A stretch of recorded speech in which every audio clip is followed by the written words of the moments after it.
తాజా మాజీ సర్పంచులు 30 మంది మాజీ ఎంపీటీసీలు పేరు పేరున వారందరికీ గట్టిగా చప్పట్లతో స్వాగతం చెప్పాలని చెప్పి కోరుతా ఉన్నాం. నిజానికి వర్షం పడుతున్నది, సమయాభావం వల్ల వారందరికీ కండువాలు కప్పలేకపోయినాం. వారందరూ కూడా పార్టీలో చేరినట్టుగానే భావించి దయచేసి మమ్మల్ని మన్నించాలని చెప్పి కూడా కోరుతా ఉన్నాం. సరే, గద్వాల రమ్మన్నారు.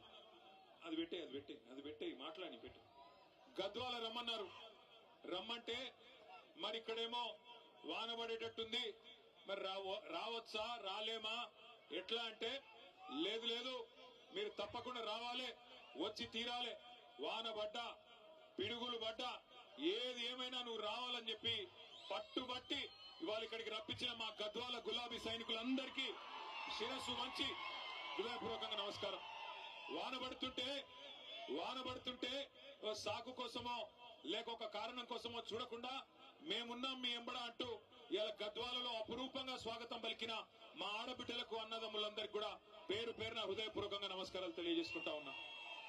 గద్వాలకి మేము రావడం కొత్త ఏం కాదు.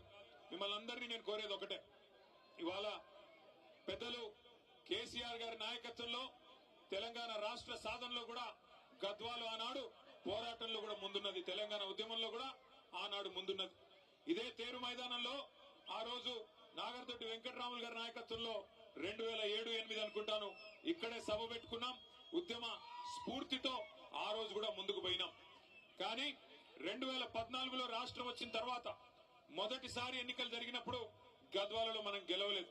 అయినా కేసీఆర్ గారు ఎక్కడా కూడా ఒక్క సెకండ్ కూడా ఆలోచించకుండా గద్వాల గాని, అలంపూర్ గాని, ఆదిలాబాద్ గాని, కోదాడ గాని, ఏ భద్రాచలం గాని, ఏ మారుమూల ప్రాంతమైనా తెలంగాణలో అక్కడ ఉండేది మన అన్నలు, మన తమ్ముళ్ళు, మన ఆడబిడ్డలు, అందరికీ న్యాయం చేయాలన్న ఉద్దేశంతో మరి మొదటి రోజు నుంచి, తెలంగాణ వచ్చిన మొదటి రోజు నుంచి అద్భుతమైన సంక్షేమ కార్యక్రమాలు, అద్భుతమైన అభివృద్ధి కార్యక్రమాలను మీకు అందుబాటులోకి తెచ్చినారు. జీవితంలో ఎన్నడన్నా మీరు అనుకున్నారో లేదో నాకు తెలియదు, కానీ ఇవాళ గద్వాల జిల్లా కేంద్రం అయింది అంటే, జోగులాంబ గద్వాలగా జోగులాంబ తల్లి ఆశీస్సులతో జిల్లా కేంద్రంగా మారింది అంటే ఆ ఘనత ఎవరిది? జిల్లాను చేసింది ఎవరు? వినబడతలేదు. జిల్లా చేసింది ఎవరు? వినబడతలేదు, వినబడటం లేదు. కేసీఆర్ గారేనా? పక్కానా? ఒకనాడు మారుమూల ప్రాంతంగా ఒక జూనియర్ కాలేజ్ కావాలంటే ధర్నాలు చేసే పరిస్థితి, ఒక డిగ్రీ కాలేజ్ కావాలంటే ధర్నాలు చేసే దుస్థితి మా తమ్ముళ్ళు, మా విద్యార్థి సోదరులందరికీ తెలుసు. మారుమూల ప్రాంతంగా, విసిరేసినట్టుండే ప్రాంతంగా, దిక్కులేక రాయచూరు పోయి చదువుకునే పరిస్థితి. కానీ ఈ రోజు గద్వాలను జిల్లా కేంద్రం చేయడమే కాకుండా ఇక్కడ బ్రహ్మాండమైన మెడికల్ కాలేజీ, నర్సింగ్ కాలేజీ ఇచ్చింది ఎవరు? వినబడతంలే. కేసీఆర్ గారేనా? పక్కానా? మెడికల్ కాలేజ్ వచ్చింది. ఇక్కడికి వచ్చేటప్పుడు చూసుకుంటా వచ్చిన మా దర్గా కాడ మెడికల్ కాలేజు, బ్రహ్మాండమైన హాస్పిటల్, నర్సింగ్ కళాశాల అద్భుతంగా నడుస్తా ఉన్నది. ఆ పక్కనే గద్వాలలో ఆ దర్గా దగ్గరనే మెడికల్ కాలేజ్ యువతల 1275 డబల్ బెడ్రూమ్ ఇల్లు ఇచ్చింది ఎవరు? పూర్తయినాయా? దానికి మొన్ననే రంగులు మార్చినారంట కదా, చూసినారా మీరు? రంగులు మార్చి రిబ్బన్ కట్ చేసిపోయినారంట మొన్ననే. ఏది మన డబుల్ బెడ్రూమ్ ఇళ్లకి 3 రంగులు పూసి ఇదే ఇందిరమ్మ ఇల్లు అని చెప్పి మొన్న వచ్చి 3 మంత్రులు రిబ్బన్లు కట్ చేసిపోయినారంట. గద్వాల ప్రజలను అమాయకులు అనుకుంటున్నారు, మీకు తెలియదు అనుకుంటా ఉన్నారు.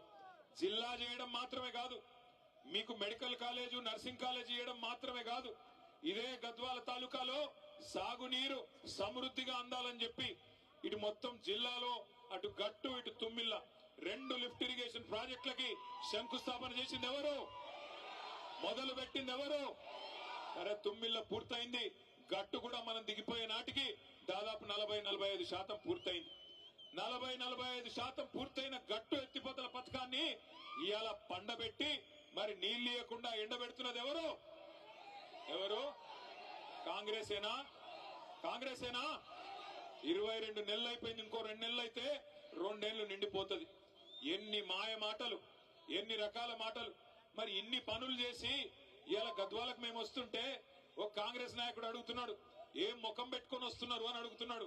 గద్వాలకి మనకి ముఖం లేదా? ఇడికి రానికే జిల్లా చేసి, మెడికల్ కాలేజ్ ఇచ్చి, నర్సింగ్ కాలేజ్ ఇచ్చి 1, 2 కాదు 2 ఎత్తిపోతల పథకాలు వాటితో 1,00,000 ఎకరాలకు జిల్లాలో నీళ్లిచ్చి మొత్తం ఉమ్మడి పాలమూరు జిల్లాని 2014లో ఇది మన పత్రిక కాదు, ఇదిగో నిన్నగాక మొన్న 11 సెప్టెంబర్ నాడు ఇగో ఈ దినపత్రిక రాసింది. ఏం రాసింది? నాడు బీళ్లు నేడు సిరులు. నాడు బీళ్లు ఉమ్మడి పాలమూరు జిల్లాలో నాడు బీళ్లు అయితే ఇవాళ సిరులుగా మారి ఆనాడు 8 లక్షల ఎకరాలు మాత్రమే సాగుంటే మరొక 10 లక్షల ఎకరాలు పెరిగి 18.5 లక్షల ఎకరాల్లో ఇవాళ సాగునీరు అందుతున్నది కేసీఆర్ గారి నాయకత్వంలో అని చెప్పి ఇగో ఈ దినపత్రిక రాసింది. ఇవన్నీ ఇట్లా ఉంటే ఒక ఆయన కూడా అడుగుతాడు, ఏం ముఖం పెట్టుకుని వస్తున్నారని. నేను ఇవాళ అడుగుతా ఉన్న కాంగ్రెస్ పార్టీని, కాంగ్రెస్ నాయకులని.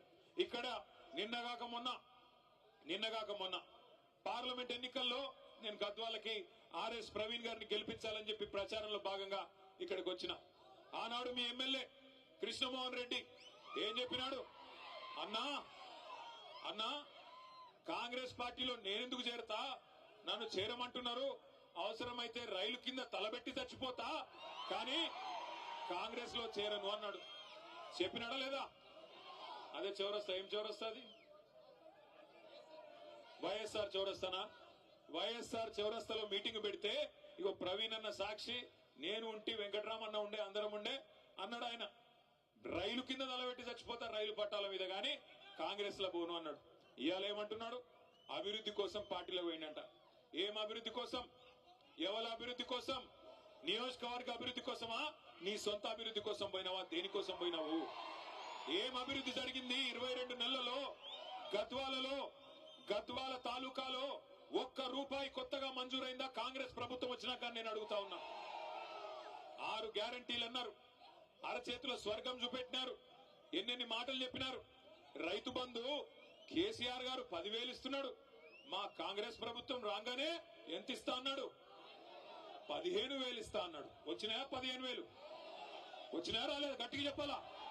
వచ్చినాయా? మరి అందుకోసం మారిండా ఎమ్మెల్యే పార్టీ? మన కేసీఆర్ గారు 2,000 పెన్షన్ ఇస్తుంటే 2,000 ఏముంది, నేను 4,000 ఇస్తా అన్నాడు. వచ్చినాయా 4,000 పెన్షన్లు? వచ్చినాయా? మరి అందుకోసం మారిండా?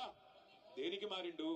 కేసీఆర్ గారు ఆడపిల్ల పెళ్లి చేసుకుంటుంటే షాదీ ముబారక్ కళ్యాణ్ లక్ష్మి పేరు మీద ₹1,00,000 ఇస్తే ఆయన ఇచ్చే లక్ష్యం ఏంది? నేను తులం బంగారం ఇస్తా మీదికెళ్ళి అన్నాడు. వచ్చిందా తులం బంగారం? వచ్చిందా రాలేదా? మరి దానికోసం మారిండా? తులం బంగారం కోసం. అట్లాగే గుర్తు తెచ్చుకోండి, ఎన్ని హామీలు మా ఆడబిడ్డలందరికీ హామీ ఇచ్చినాడు. నెలకు 2,500 ఇస్తా, అత్తకు 4,000, కోడలికి 2,500 అని మాట ఇచ్చినాడు. వచ్చినాయా 2,500 ఎవరికన్నా? ఆడబిడ్డలు ఉన్నారా ఇక్కడ? ఎవరన్నా ఆడున్నారు? మీకు రావురా అయ్యా? వాళ్ళకు వస్తే వీళ్ళు మొగోళ్ళు సేవకుతారు ఇట్లా. ఆడపిల్లలకు ఎవరికైనా వచ్చినాయా? ఎవరికి రాలే. రాష్ట్రంలో 1,67,00,000 మంది ఆడబిడ్డలు కళ్ళల్లో ఒత్తులేసుకొని చూస్తున్నారు. ఎప్పుడు ఇస్తాడు రేవంత్ రెడ్డి, కాంగ్రెస్ ప్రభుత్వం, రాహుల్ గాంధీ వచ్చి పెద్ద పెద్ద మాటలు చెప్పిపోయాను. 2 లక్షలు రుణమాఫీ చేస్తా అన్నాడు. 2 లక్షలు అయిందా? రుణమాఫీ అయిందా కాలేదా? గట్టిగా చెప్పాలి, వినబడతలేదు. అయిందా కాలేదా? మరి అందుకు పోయిందా? ఎందుకు పోయిండు మీ ఎమ్మెల్యే కాంగ్రెస్ పార్టీలకి? ఇంకా సిగ్గులేని విషయం ఏంటంటే, పోయిండు కాంగ్రెస్ లకి. ఇవాళ ఎవరో పోయి మన టీవీ వాళ్ళు అడిగినారు, అయ్యా నువ్వు ఏ పార్టీలో ఉన్నావని. ఏం చెప్పాలా పాపం? బీఆర్ఎస్ పార్టీలో ఉన్నా అని చెప్తున్నాడు. మరి బీఆర్ఎస్ పార్టీలో ఉంటే, బీఆర్ఎస్ మీటింగ్ ఇక్కడైతుంటే ఎమ్మెల్యే ఎక్కడున్నాడు? రేవంత్ రెడ్డి సంకలో ఉన్నాడు. ఆయనంట మీరందరూ అమాయకులంట, గద్వాల తాలూకాలో మీకు ఎవరికేం రాజకీయం తెలియదంట, ఆయన ఒక్కడికే తెలుసంట. ఆడబోయి రేవంత్ రెడ్డి సంకల కూర్చొని నేను బీఆర్ఎస్ పార్టీలోనే ఉన్నాను సన్నాయి నొక్కులు నొక్కుతున్నాడు. నమ్ముదామా? ఆయనకు సిగ్గు లేకపోవచ్చు, మనకన్నా ఉండాలనా లేదా? బరాబర్ ఉండాలి. ఒక్కటి చెప్తా ఉన్నా, యాది పెట్టుకోండి. ఇవాళ ఒకటి మాత్రం పక్క, ఎవరు ఎన్ని ఎత్తుగడలేసినా, ఎన్ని రకాల చిలిపి ప్రయత్నాలు చేసినా, ఎన్ని సన్నాయి నొక్కులు నొక్కినా సుప్రీంకోర్టు యమా సీరియస్ గా ఉన్నది. ఈ 10 మంది ఖచ్చితంగా రాజీనామా చేయక తప్పదు, ఉప ఎన్నికలు రాక తప్పదు. రాబోయే 9 మాసాల్లో, 6 నుంచి 9 మాసాల్లో ఇదే గద్వాల తాలూకాలో తప్పకుండా తిరిగి ఉప ఎన్నిక రాబోతా ఉంది. బుద్ధి చెబుదామా పార్టీ మారిన ఎమ్మెల్యేకు? చెబుదామా? వెనకాల నుంచి గట్టిగా నిలబడాలి. చెప్దామా? బుద్ధి లేదా? మళ్ళా కేసీఆర్ గారు ముఖ్యమంత్రి కావాలన్నా అవుతా? కావాలా? కావాలంటే నేను మిమ్మల్ని కోరేది ఒకటే, దయచేసి పెద్ద పెద్ద నాయకులు పోయి ఉండొచ్చు కాక, కానీ ఇవాళ ఒక్కొక్కరుగా మన నాయకులు శక్తివంతంగా పనిచేస్తా ఉన్నారు. ఇక్కడ హనుమంత్ నాయుడు గారు బ్రహ్మాండంగా పనిచేస్తా ఉన్నాడు, ఇవాళ కేశవన్న పనిచేస్తున్నాడు, తమ్ముడు విజయ్ పనిచేస్తున్నాడు. అట్లాగే మనోళ్ళందరూ కూడా కూడగట్టుకొని శక్తి కూడగట్టుకొని ఇప్పుడు వెంకటేశ్వర రెడ్డి గారు జాయిన్ అయినారు. ఇంకా చాలా మంది నాయకులు, మా అంజన్ గౌడ్ ఇక్కడే ఉన్నాడు, ఇంకా చాలా మంది నాయకులు కష్టపడి పనిచేస్తా ఉన్నారు. తప్పకుండా బలవంతమైన సర్పం కూడా చలిచీమల చేత చిక్కి సచ్చినట్టు ఇవాళ బలవంతుడిగా కనిపించే ఎమ్మెల్యే గాని కాంగ్రెస్ పార్టీ గాని మీ దెబ్బకు మీ ఉత్సాహానికి తప్పకుండా దిగిరాక తప్పని పరిస్థితి వస్తది. ఇవాళ గద్వాలలో అడుగుపెట్టినట్టు నుంచి ఇక్కడ దాకా, అడుగుపెట్టిన కాడి నుంచి ఇక్కడ దాకా చూస్తే తప్పకుండా ఉప ఎన్నిక రావడం ఖాయం. అందులో మళ్ళొక్కసారి 50,000 ఓట్ల మెజారిటీతో తప్పకుండా మళ్ళీ గులాబీ జెండా ఎగరడం ఖాయం అనిపిస్తా ఉన్నది. ఒక్క మాట దయచేసి మీరు ఆలోచించాలని చెప్పి కూడా నేను కోరుతా ఉన్నా. 22 నెలలు అయిపోయింది, ఇంకొక నెల 15 రోజులు అయిపోతే 2 ఏళ్లు నిండిపోతుంది. ఏం చేసింది కాంగ్రెస్ ప్రభుత్వం? ఎవరికి సాయం చేసింది?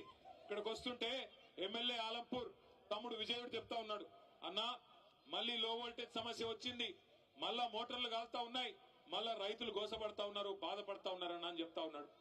అట్లాగే సీడ్ కంపెనీల విషయంలో చెప్తా ఉన్నారు, సీడ్ కంపెనీలు ఇదివరకు ఇచ్చినట్టు ఇవ్వట్లేదు, బాగా ఇబ్బంది పెడుతున్నాయి, వాళ్ళ కాడ కూడా ఇబ్బందికరమైన పరిస్థితులు ఉన్నాయని చెప్పి ఆ సీడ్ కంపెనీ రైతులు చెప్తా ఉన్నారు. తమ్ముడు మన కొంత పోరాటం కూడా చేసినాడు సీడ్ కంపెనీల మీద. ఒక్కటంటే ఒక్కటి సంక్షేమ పథకం గాని, ఒక్కటంటే ఒక్కటి అభివృద్ధి పథకం గాని ఇవాళ దొరికే పరిస్థితి లేదు.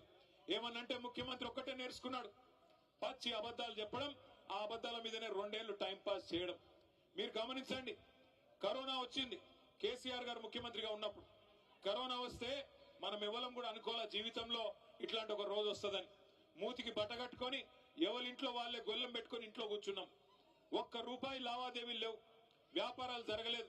మనిషి బయటికే పోకపోతే వ్యాపారం ఎక్కడి నుంచి అవుతుంది? ప్రభుత్వానికి ఆదాయం 0 అయింది. కరోనా వచ్చినప్పుడు కేసీఆర్ గారి ప్రభుత్వంలో ఆదాయం 0 అయినా రైతు బంధు ఆగిందా? రైతు బంధు ఆగిందా?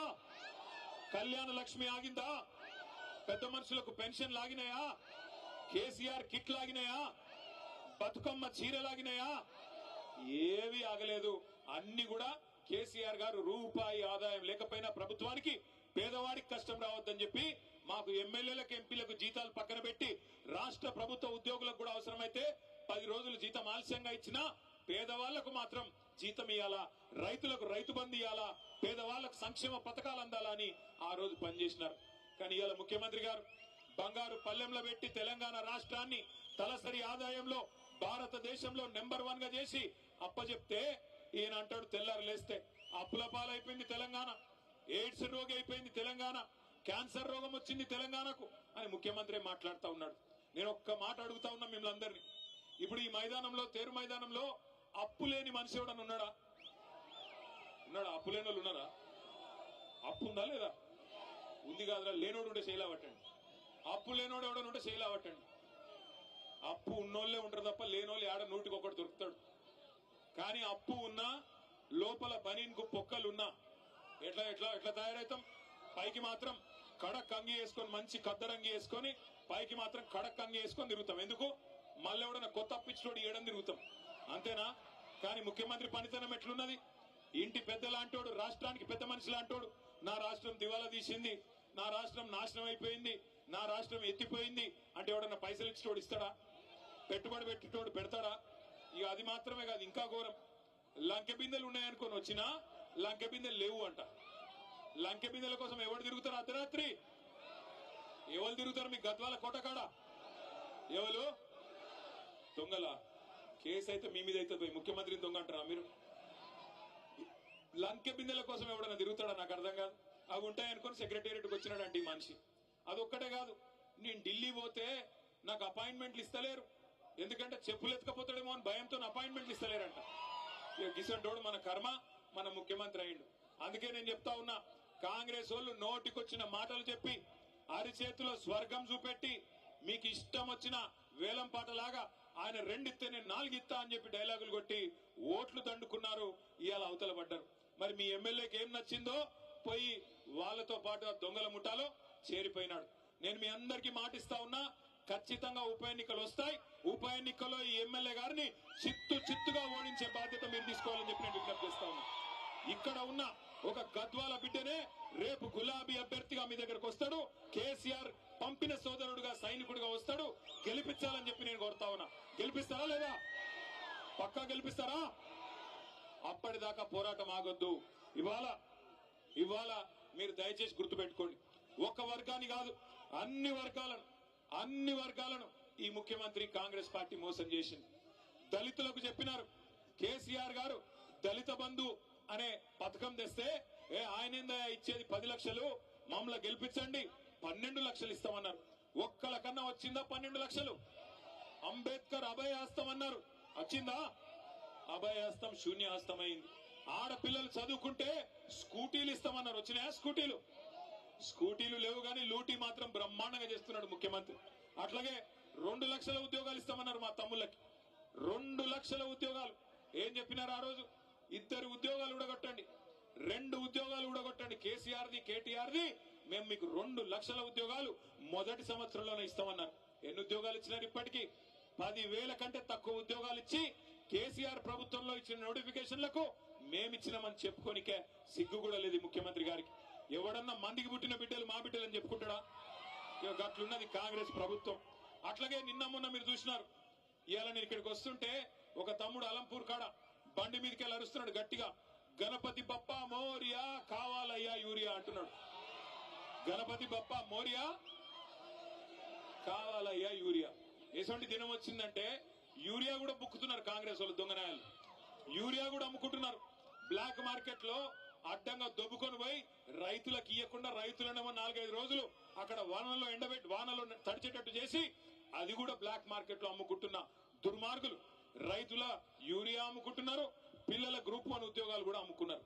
గ్రూప్ 1 లో కుంభకోణం జరిగిందని గ్రూప్ 1 పరీక్షల్లో 563 ఉద్యోగాలుంటే వాటిని కూడా అమ్ముకున్నారని చెప్పి మొన్న ఆర్ఎస్ ప్రవీణ్ కుమార్ గారు పోతే పిల్లల దగ్గరికి వాళ్ళు చెప్తా ఉన్నారు.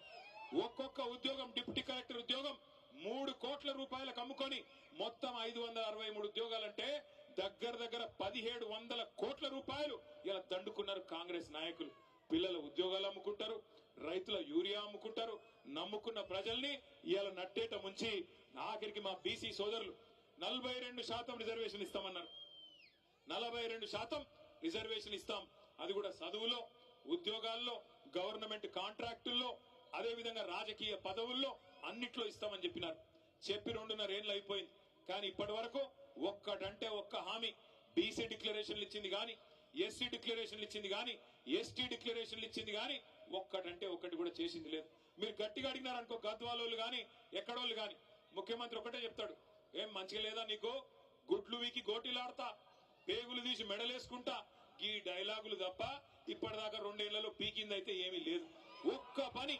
ఒక్కటంటే ఒక్క పని జరిగిందా? ముసలోళ్ళకి 4,000 పెన్షన్ అన్నావు ఇచ్చినావా? రైతులకు 15,000 రైతు బంధు అన్నావు ఇచ్చినావా? ఆడబిడ్డలకు 2,500 అన్నావు ఇచ్చినావా? 2 లక్షల ఉద్యోగాలు అన్నావు ఇచ్చినావా? 12 లక్షల అంబేద్కర్ అభయహస్తం అన్నావు ఇచ్చినావా? 42% రిజర్వేషన్ అన్నావు బీసీలకు ఇచ్చినావా? ఒక్క వాగ్దానం కూడా అమలు చేయకపోగా ఇవాళ మనం తీసుకున్న గట్టు ఎత్తిపోతల పథకాన్ని ఎక్కడున్నదాన్ని ఎక్కడేసిన గొంగడు అక్కడనే అన్నట్టు అట్లే వదిలిపెట్టినాడు. మొత్తం గట్టు ఎత్తిపోతల పథకం ద్వారా గట్టు మండలం గాని, కేటితోటి మండలం గాని బ్రహ్మాండంగా 35,000 ఎకరాలకు నీళ్లు ఇవ్వాలని కేసీఆర్ గారు 581 కోట్ల రూపాయలతో మంజూరు చేస్తే 2 ఏళ్లుగా ఆ పథకాన్ని ఎక్కడున్న గొంగలు అక్కడనే అన్నట్టు పండబెట్టింది కాంగ్రెస్ ప్రభుత్వం. అదే కేసీఆర్ గారి ప్రభుత్వంలో ఉమ్మడి పాలమూరు జిల్లాలో పెండింగ్ ప్రాజెక్టులన్నింటినీ రన్నింగ్ ప్రాజెక్టులుగా మార్చి కొత్తగా 10 లక్షల ఎకరాల కాయ కట్టించిన నాయకుడు ఎవరు? దాని వల్లనే ఇవాళ రివర్స్ మైగ్రేషన్ పాలమూరుకు స్టార్ట్ అయింది. నేను ఇదే గట్టుకు ఆనాడు ఇదే మన గద్వాలకు దరూరు మండలానికి మంత్రిగా వస్తే నేను నిరంజన్ రెడ్డి గారు మేమందరం పోతా ఉన్నాం. ఓ పత్తి చేను కాడ మొత్తం చాలా మంది కూలీలు ఉంటే పలకరిద్దామని ఆగితే అక్కడ పోయి అడిగినాం, అమ్మ మీది ఏ ఊరని. ఏ ఊరు అంటే వాళ్ళు సిగ్గుపడుతూ మాట్లాడతలేరు. ఏమా చెప్పమ్మా, అలంపూర్ తాలూకానా గద్వాలనా ఎక్కడా అని అడిగితే వాళ్ళు ఏం చెప్పినారు ఎరికేనా? అన్న మాది రాయచూరు అన్న అని చెప్పినారు. రాయచూరు నుంచి ఇక్కడికి వచ్చి పని చేస్తున్నారంటే అవునన్నా అన్నారు. పక్కన ఇంకో 2 అమ్మాయిలు ఉండే, మీదే ఊరమ్మా అంటే మాది కర్నూలు అన్నా అని. మాకెంత గర్వంగా అనిపించింది ఎరికేనా? ఒకనాడు వలసల జిల్లాగా ఉన్న పాలమూరు వలసలకు కేర్ ఆఫ్ అడ్రస్ గా ఉన్న పాలమూరు ఇవాళ రివర్స్ మైగ్రేషన్. అంటే అటు కర్ణాటకలోని అభాగ్యులకి ఇటు ఆంధ్రాలో ఉండే అభాగ్యులకు కూడా అన్నం పెట్టే స్థాయికి పాలమూరును చేసింది ఎవరు? అట్లాంటి కేసీఆర్ గారి నాయకత్వంలో నడిగడ్డలో మీరు గెలిపించుకున్న ఎమ్మెల్యే మీకు పంగనామాలు పెట్టి, మీకు శటకోపం పెట్టి, పార్టీకి తల్లి పాలు దాగి రొమ్మును గుద్దినట్టు పార్టీకి అన్యాయం చేసి ఇలా రేవంత్ రెడ్డి సంకన కూర్చొని మీదికి మాత్రం సన్నాయి నొక్కులు నొక్కుతున్నాడు. నేను బీఆర్ఎస్ లోనే ఉన్నా అని ఇవాళ భయపడతా ఉన్నాడు. నేను అడుగుతా ఉన్నా రేవంత్ రెడ్డి గారు, 2 ఏళ్లలో నీ పార్టీ నీ ప్రభుత్వం ఏదో పొడిసింది అని నువ్వు అనుకుంటే దమ్ముంటే నీ భాషలో చెప్తున్నా. నాకు భాష ఇట్లా మాట్లాడు ఇష్టం ఉండదు, కానీ రేవంత్ రెడ్డికి ఈ భాషలో చెప్తేనే అర్థమవుతుంది అని తెలుసు. రేవంత్ రెడ్డి నీకు దమ్ముంటే నువ్వు మగాడి అయితే ఆ 10 మందిని రాజీనామా చెప్పి ఎన్నికల్లో చూసుకుందాం ఎవరి సత్తా ఏందో, ఎవరి ప్రభుత్వ పనితీరేందో, 10 ఏళ్ల కేసీఆర్ పనితీరేందో, 2 ఏళ్ల కాంగ్రెస్ ప్రభుత్వ పనితీరేందో ప్రజలే నిర్ణయం చేస్తారు. ఉమ్మడి మహబూబ్ నగర్ జిల్లాలో ఒకటే ఒక్క ఎమ్మెల్యే మా పార్టీ నుంచి నీ పార్టీలోకి వచ్చినాడు గద్వాలలో. ఇక్కడనే గద్వాల తేరు మైదానం నుంచి నేను సవాల్ చేస్తా ఉన్నా, రాజీనామా చేయి, ఎలక్షన్ కు రా, ఎవరేందో ఎవరి సత్తా ఏందో గద్వాల తాలూకా ప్రజలు నిర్ణయిస్తారని చెప్తా ఉన్నా. మీ అందరినీ నేను మనస్ఫూర్తిగా ఒకటే కొడతా ఉన్నా, ఎక్కడ పోయినా ఇవాళ ఒకటే మాటిన పడతా ఉన్నది. అప్పుడే బాగుండన్నా, కేసీఆర్ ఉన్నప్పుడే కరెంటు మంచిగా వస్తుండే, కేసీఆర్ ఉన్నప్పుడే టైంకు యూరియా దొరుకుతుండే, కేసీఆర్ ఉన్నప్పుడే బ్రహ్మాండంగా పంటల కొనుగోలు జరుగుతుండే, కేసీఆర్ ఉన్నప్పుడే మాకు నాట్లేసే టైం వచ్చింది అంటే టింగు టింగుమని రైతు బంధు పడుతుండే. ఈ ముఖ్యమంత్రి వచ్చినాక, ఈ కాంగ్రెస్ పార్టీ ప్రభుత్వం వచ్చినాక మా బాధ చెప్పరాకుండా ఉందన్నా అని చెప్పి ఇలా ఎక్కడ పోయినా రైతన్నలు ఏడుస్తా ఉన్నారు. ఆటో డ్రైవర్లు చెప్తా ఉన్నారు, అన్నా ఇది మా చావుకే వచ్చింది ప్రభుత్వం, ఇప్పటికే దగ్గర 70 మందిని చచ్చిపోయినాము, దయచేసి మమ్మల్ని కాపాడండి అని చెప్పి ఆటో అన్నలు బాధపడతా ఉన్నారు. అట్లాగే ఏ వర్గమైన పిల్లల దగ్గరికి పోతే, చదువుకున్న పిల్లల దగ్గరికి 2 లక్షల ఉద్యోగాలు వస్తాయి మొదటి సంవత్సరం అని చెప్పి రాహుల్ గాంధీ వచ్చి చెప్తే నమ్మినామన్నా, నమ్మి మీకు వ్యతిరేకంగా ప్రచారం చేసినాం, ఓట్లేసినాం. ఇట్లా ఉద్యోగాలు అమ్ముకుంటారని మాకు తెలియదన్నా. ఒక్కో ఉద్యోగం గ్రూప్ 1 ఉద్యోగాన్ని 3 కోట్ల నుంచి 5 కోట్లకు అమ్ముకున్నారు, డిప్యూటీ కలెక్టర్ లాంటి ఉద్యోగాలను. మరి ఇంత దుర్మార్గం వస్తుందని మేము అనుకోలేదన్నా అని పిల్లలు బాధపడతా ఉన్నారు, మా ఆడబిడ్డలు బాధపడతా ఉన్నారు. వాళ్ళు చెప్తా ఉన్నారు, అన్నా 2500 ఇస్తానంటే, మా పిల్లల పెళ్లిలకు తులం బంగారం ఇస్తానంటే మోసపోయినామన్నా, దయచేసి ఏమనుకోవద్దని వారు చెప్తా ఉన్నారు. గురుకుల పాఠశాలలు ఆనాడు ప్రవీణ్ గారు సెక్రటరీగా ఉన్నప్పుడు కేసీఆర్ గారు 1022 గురుకుల పాఠశాలలు పెట్టి మీ దగ్గర కూడా అన్ని మండలాల్లో మల్దకల్ కావచ్చు, కేటీతోటి కావచ్చు, అదేవిధంగా గట్టు కావచ్చు, దరూరు కావచ్చు, ప్రతి మండలంలో బ్రహ్మాండంగా గురుకుల పాఠశాలలు, ఎస్సీ ఎస్టీ బీసీ మైనారిటీలకు బ్రహ్మాండమైన గురుకుల పాఠశాలలు పెట్టి 1022 పాఠశాలల్లో 6.5 లక్షల మంది పిల్లల్ని చదివించేటోడు. ఆ రోజున్న పరిస్థితి గురుకులాల్లో ఈ రోజు ఎట్లా ఉంది, ఆ రోజు ఎట్లా ఉంది మీరు ఆలోచించండి. ఎలుకలు కొరుకుతున్నాయి పిల్లల్ని, పులిహోరలో పురుగులు వస్తున్నాయి. ఇప్పటికి 105 మంది పిల్లలు ఆఖరికి చచ్చిపోయే దుస్థితి ఈ ప్రభుత్వంలో వచ్చింది. ఇవన్నీ బాగున్నాయనా? మీ గద్వాల ఎమ్మెల్యే గారు పోయి రేవంత్ రెడ్డి సంకలో ఎక్కినాడు. గురుకులాలు బాగుపడ్డాయనా? మీ రోడ్లు బాగుపడ్డాయనా? గద్వాల తాలూకాల రూపాయి పనైందనా? ఎందుకు పోయిండు, ఎవరి అభివృద్ధి కోసం పోయిండు ఆలోచించమని కోరుతా ఉన్నా. ప్రజల విజ్ఞతను, ప్రజల చైతన్యాన్ని అవమానపరచడమే కాకుండా ఇవాళ మళ్ళొక్కసారి నాటకాలు ఆడుతున్న ఈ 10 మంది ఎమ్మెల్యేల్ని తప్పకుండా భరతం పట్టాల్సిన బాధ్యత మీరే తీసుకోవాలని నేను కోరుతా ఉన్నా. చివరిగా ముగించే ముందు నేను అడుగుతా ఉన్నా, ముఖ్యమంత్రి రేవంత్ రెడ్డి గారిని అడుగుతా ఉన్నా, మీకు ఏమన్నా కొద్దిగా రేషం ఉందా, పౌరుషం ఉందా అని అడుగుతా ఉన్నా. మీరే కదా నాడు ఎమ్మెల్యేలు పార్టీ మారినారు కాంగ్రెస్ వాళ్ళని చెప్పి మీరే కదా మాట్లాడింది. ఎమ్మెల్యేలు పార్టీ మారిన వాళ్ళని రాళ్లతోని కొట్టి చంపమని అన్నాడు. మరి వీళ్ళు ఎవరు చంపాలి రాళ్ళని? ఎవరిని కొట్టాలా? ఈరోజు మీరే కదా అన్నారు అన్నాడు. ఆ ఇంటి మీద వాళ్ళని కాకి, ఈ ఇంటి మీద వాళ్ళద్దన్నారు. మరి 10 మంది కాకుల్ని ఎందుకు చేర్చుకున్నామని నేను అడుగుతా ఉన్నా. ఈ 10 మంది కాకులు ఇవాళ ఎటు కాకుండా పోయినారు. వీళ్ళు ఇలా గట్టిగా పోయి అడిగినావు అనుకో నువ్వు ఏ పార్టీ అని. ఇప్పుడు 2 లింగాలు ఉంటాయి నాకు తెలిసి అయితే, ఒకటి భూలింగం, రెండోది స్త్రీలింగం, అంతేనా? ఇప్పుడు మరి ఏ లింగాలు వీళ్ళు, ఎవరు వీళ్ళు? ఎటుగాని పరిస్థితిలో ఇరుక్కొని పోయినారు. ఏ పార్టీ చెప్పలేరు, ఎమ్మెల్యేలో కాదో చెప్పలేరు. స్పీకర్ కాడ ఒక మాట, ప్రజల కాడ ఒక మాట, బయటికి వస్తే ఒక మాట, ముఖ్యమంత్రి కాడికి వస్తే కాళ్ళు మొక్కేది. గిందుక మిమ్మల్ని గెలిపించింది. తప్పకుండా అందుకే గద్వాల చైతన్యం ఉన్న ప్రాంతం, తప్పకుండా మీ చైతన్యాన్ని చూపెట్టాలి. రేపు మీ ఉప ఎన్నిక ఒక 6-9 నెలల్లో వస్తుందేమో కానీ లోకల్ బాడీ ఎలక్షన్లు ఇంకా ముందే వస్తాయి. ఇక్కడ జెడ్పీటీసీ ఎలక్షన్లు, ఎంపీటీసీ ఎలక్షన్లు, సర్పంచ్ ఎన్నికలు, మున్సిపల్ ఎలక్షన్లు తొందరలోనే రాబోతా ఉన్నాయి. నేను ప్రార్థిస్తా ఉన్నా, ఇక్కడ ఎవరు అభ్యర్థి అయినా మీ గద్వాల బిడ్డనే అవుతాడు. మీరు ఆ నిర్ణయం కేసీఆర్ గారికి వదిలిపెట్టండి. కేసీఆర్ గారు అన్ని ఆలోచించి, ఇంకా దానికి టైం ఉంది, ఉప ఎన్నిక టైం ఉంది, అప్పుడు ఆలోచించి నిర్ణయం తీసుకుందాం. కానీ ఇప్పుడు మీరు చేయాల్సింది, ఏ మండల నాయకులు ఆ మండలంలో డంకా మోగించండి, తప్పకుండా గులాబీ జెండా ఎగిరేయండి. మున్సిపాలిటీలో కూడా మొత్తంగా ఉన్న అన్ని వార్డుల్లో కూడా, మొత్తం ఎన్ని వార్డులు? 37 వార్డులు ఉన్నాయి. మరి 37 వార్డులకు గాను కనీసం 30 వార్డులు గెలిచి మరి గద్వాల మున్సిపాలిటీ మీద కూడా మళ్ళొక్కసారి గులాబీ జెండా ఎగిరేసే విధంగా అందరినీ కలుపుకొని ముందుకు నడవండి. మన పంచాయతీల తర్వాత ఎవరు క్యాండిడేట్, ఎవరు ఏమిటిది, ఎవరికి బీఫాము ఇప్పుడే కాదు, కొంత టైం ఉన్నది. చివరిగా ఇంకొక మాట, ఇప్పుడే ఇథనాల్ ఫ్యాక్టరీకి వ్యతిరేకంగా అలంపూర్ తాలూకాలోని రాజోలి మండలం పెద్దదన్వాడ గ్రామస్తులు వారందరూ కూడా ఉద్యమం చేస్తా ఉంటే మరి ఈ ప్రభుత్వం ఎంత మొండి ప్రభుత్వం, ఎంత బుద్ధిహీనమైన ప్రభుత్వం అంటే రైతులను తీసుకొని పోయి 15 రోజులు జైల్లో పెట్టినారు, నాన్ బెయిలబుల్ కేసులు పెట్టి. వాళ్ళకు అండగా, ఆ రైతన్నలకు అండగా మన ఎమ్మెల్సీ చెల్ల వెంకటరామరెడ్డి గారు, మన ఎమ్మెల్యే విజయుడు గారు మహబూబ్నగర్ జైలు దాకా పోయి, కోర్టు దాకా పోయి కొట్లాడి వాళ్ళని బయటికి తీసుకొని వచ్చినారు. ఈ ప్రభుత్వాన్ని నేను ఒకటే విజ్ఞప్తి చేస్తా ఉన్నా, నిర్మల్ జిల్లాలో దిలావర్పూర్ లో అక్కడ ఇట్లాగే ప్రజల ఆందోళన వస్తే అక్కడ మీరు పర్మిషన్లు రద్దు చేసినారు. ఈ ప్రభుత్వానికి నడిగడ్డ మీద ఏమాత్రం ప్రేమ ఉన్నా, ఈ ప్రజల మీద ఏమాత్రం ప్రేమ ఉన్నా, ఆ రైతులు జైలుకు పోయిన రైతుల మీద ఏమాత్రం గౌరవం ఉన్నా వెంటనే ఆ ఫ్యాక్టరీకి ఇచ్చిన లైసెన్స్ ను రద్దు చేయాలని చెప్పి మీ అందరి చప్పట్ల మధ్యన ప్రభుత్వాన్ని నేను డిమాండ్ చేస్తా ఉన్నా. అట్లాగే ఆ రైతన్నలు కూడా మీ కండగా మేముంటాం, మీరెవ్వరు భయపడాల్సిన అవసరం లేదు.